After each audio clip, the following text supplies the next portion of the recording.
Olá meninas, tudo bem? Então, eu resolvi gravar esse vídeo com base numa dúvida de uma das professoras e eu achei que essa era a maneira mais próxima que a gente tem de chamar de conversa, porque na verdade é muito corre-corre e reunir todas é praticamente impossível devido aos nossos compromissos que nós temos diariamente na escola. Então, para poder a gente conversar agora um pouco sobre educação financeira e matemática, e até mesmo, quem sabe, esclarecer algumas dúvidas de vocês, eu achei que o vídeo ficaria mais claro, tá? Do que um áudio colocado no grupo. Então vamos lá. O primeiro assunto que eu gostaria de tocar é justamente a diferença, né, entre educação financeira e matemática. A gente tem que ter em mente que matemática é apenas uma ferramenta para resolver situações, problemas do cotidiano, do dia a dia, tá? E a educação financeira, na verdade, é mais uma ideia filosófica de como. Eu falo filosófica porque é uma filosofia de vida, tá? De como gerenciar melhor o recurso que a gente tem, sendo ele dinheiro ou não, tá? Até mesmo porque aquilo que não é dinheiro, na verdade você não sabe, a criança, enfim, não sabe gerenciar, o adulto, acaba, na verdade, gerando prejuízo financeiro. Porque se você gasta muito algum item, ele vai faltar mais rápido e vai consumir mais. Uma coisa está interligada na outra.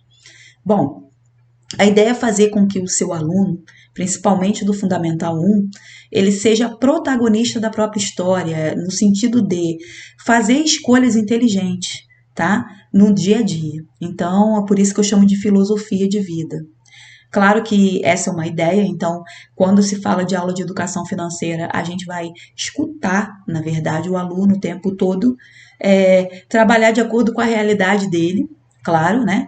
E tudo mais, e levar também em conta a opinião do aluno e os relatos familiares que não tem jeito, acabam entrando dentro da nossa aula e é bom que seja assim, né? Porque aí a gente consegue envolver a família. Falando em envolver família, eu vou usar agora uma atividade da professora Marcela. Eu pedi, gente, por favor, a autorização dela, tá? Para poder utilizar essa atividade. E eu falei em família porque a atividade dela ficou bem clara isso, né? O envolvimento e a participação também da família. E a gente vai dar uma olhada agora, até mesmo para deixar claro o que eu estou falando para vocês. Ela está aqui, ó.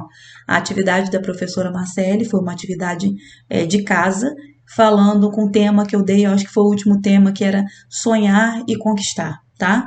Vamos ver aqui. Mariana tem um sonho de ser empresária, porém ela sabe que precisa guardar dinheiro para abrir a empresa dos seus sonhos. Mariana iniciou seu cofrinho com uma nota de R$ 10 e uma nota de 5. Faça a contagem. Opa, deixa eu até enfatizar aqui uma ferramenta específica. Setinha, olha só, faça a contagem, tá? E descubra com quanto Mariana iniciou o seu cofrinho. Quer dizer, quando se fala de contagem, a criança está muito vinculada à ideia de que arme e efetue. Isso aí é uma constante. O que a gente tem que fazer, na verdade? Eu achei muito perfeita a colocação da professora Marcele, quando ela falou em contagem, mas ela, em seguida, ela deu uma indicativa aqui embaixo. Primeiro que ela deu o recurso visual, né? Aqui. E depois ela colocou assim, ó, colocando 10 na cabeça e 5 na mão. Quer dizer, a criança não precisa especificamente pegar um lápis, pegar lá um caderno, registrar. Afinal de contas, a ideia é essa, é que ela desvincule praticamente, quase que completamente, tá? A educação financeira de matemática. A ideia não é viver fazendo conta, mas a ideia é viver pensando como que se gasta, tá? Então aqui ela vai fazendo intuitivo, raciocínio lógico praticamente, vai contar e vai colocar o resultado aqui. 2.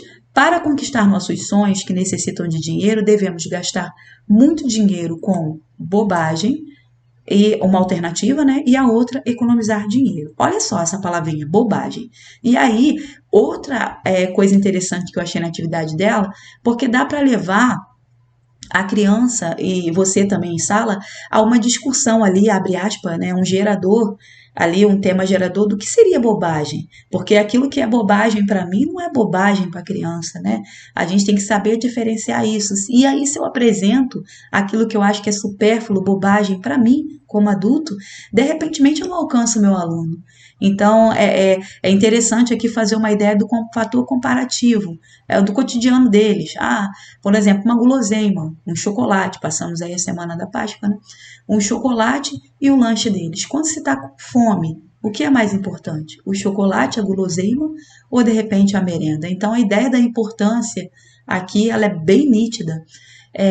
E como eu falei com vocês, é uma atividade relativamente simples de primeiro ano, mas que quando vi, eu até pedi para mim, a Marcela falou, me dá para mim, porque eu achei bem interessante, muito interessante mesmo, e trabalha essa ideia, né? Ideia de educação financeira e não especificamente contar, matemática, tá?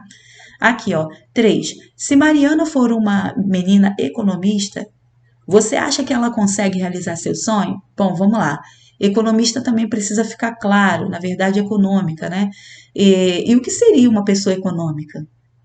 Na concepção da criança, talvez fosse uma pessoa que guardasse moedas, mas na verdade não é isso. A ideia de economia está muito vinculada para eles a cofrinho, tá? Então é uma coisa que a gente tem que saber trabalhar também.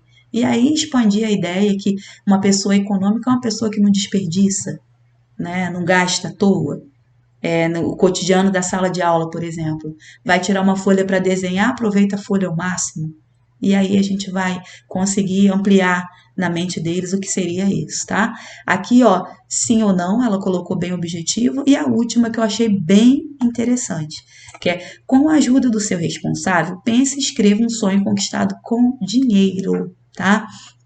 Até porque é conquistado com dinheiro, porque a criança também tem outros meios de conquistar alguma coisa, como, por exemplo, a meritocracia, né? Colocada pelos pais, às vezes.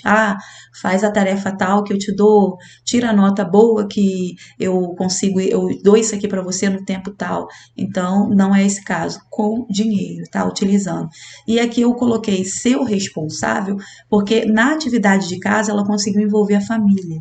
Quer dizer, por mais que esse pai esteja, essa mãe esteja distante, em algum momento a criança vai procurar para poder não fazer conta de matemática, mas poder pensar sobre educação financeira. E, enfim, gente, eu utilizei, é claro, a atividade dela aqui. Claro que essa é uma atividade de primeiro ano. Eu agora vou fechar aqui, vou minimizar. E eu queria falar com vocês sobre outro assunto ainda, para o vídeo não ficar muito longo. O outro assunto que eu gostaria de falar é sobre o cronograma que eu dei a vocês. Então, outra dúvida também foi até de uma professora, acho que se eu não me engano, não lembro se foi a professora Sônia, enfim, que estava com esse cronograma na mão e procurando o que ela deveria dar naquela semana. Eu acho que isso foi bem antes do feriado. E aí, isso também me chamou a atenção, porque eu pensei, bom, se ela tem essa dúvida, outras podem ter, nessa ideia de cronograma, né? De seguir a linha do tempo das atividades. Então, vamos lá. Olha só, o cronograma de vocês, ele segue com alguns temas, como foi o caso aqui, ó. Anote na agenda para não esquecer, do primeiro bimestre. Calendário, supermercado e é hora de poupar. Quando chega aqui embaixo, deixa eu utilizar a mesma ferramenta, a gente tem o seguinte aqui, ó, cultura maker, tá? Para gastar é preciso ter. E tá vinculado dentro da cultura maker. O que isso significa? Significa que essa semana é a semana do meu teste, tá? E que geralmente se estende por mais uma semana. Como assim, tia Ana? Ó, semana de testes eu sigo a linha, o cronograma, o calendário da escola. Só que sempre tem aquele aluno que falta. Então, esse aluno que falta, eu preciso reaplicar esse teste na semana seguinte. Então, eu fico presa, na verdade, com o meu teste, que é prático, 2 semanas. E após esse tempo, se você observar aqui, ó, a partir daqui não há mais nada. E aí o professor se perde. Ué, se não há mais nada, eu não vou dar mais nada em educação financeira? Vai. A ideia é justamente essa, que até a data do teste, vocês fiquem mais ou menos vinculados com o tema que eu estou dando. E a partir daí é flexível. Vocês coloquem o assunto que vocês quiserem trabalhar de acordo com o conteúdo que vocês estão dando.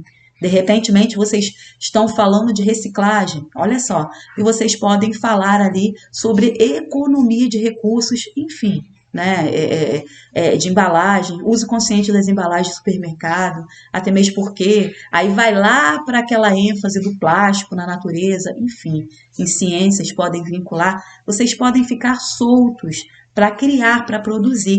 Inclusive, a professora Patrícia desenvolveu uma atividade, estou falando, usando ela como exemplo, tá, pessoal? Porque eu vi a foto, que era uma feirinha, né, de empreendedorismo bem bacana também. Quer dizer, totalmente flexível. Ela criou a atividade, fez com a turma dela, bem bacana. Então, a partir disso aqui, ó, Cultura Maker, vocês ficam livres para trabalhar, até mesmo porque eu sei que vocês depois disso têm simulado, vocês têm conteúdo de prova, atividades revisionais, e são muitas coisas para poder eu estar aprendendo vocês a um tema. Então eu deixo vocês mais livres, tá ok? Então, basicamente, meninas, era mais sobre isso que eu gostaria de dizer, falar com vocês. Porque são coisas simples, mas que às vezes por falta de esclarecimento a gente fica meio que perdido. Caso vocês tenham outras dúvidas, vocês podem me procurar no WhatsApp, vocês podem me procurar pessoalmente, mesmo que eu esteja no outro prédio. Eu vou ter o maior prazer em conversar com vocês. Afinal de contas, eu estou crescendo com vocês. A prova mais real disso é que eu usei hoje 2 exemplos de 2 professoras no vídeo para conversar com vocês. Quer dizer, eu usei as próprias atividades de vocês para esclarecer dúvida de algumas professoras. Então é bem bacana isso, saber que vocês estão evoluindo, estão crescendo e junto com essa evolução e crescimento estão me levando junto. Que beleza, estou crescendo também bastante. Eu agradeço muito a compreensão e o carinho de vocês. E assim, eu fico muito feliz quando uma professora tem uma dúvida, porque mostra que está querendo se aprimorar, está querendo fazer bem feito, fazer legal. E o feedback de vocês vão ver no final do ano letivo, vai ser maravilhoso. Já tem sido maravilhoso em educação financeira. Meninas, eu espero ter ajudado vocês com esse vídeo. Caso não tenha ficado alguma coisa muito clara, né, e tal, não pode ficar nada mais ou menos, me procurem, tá? Pra gente se ajudar.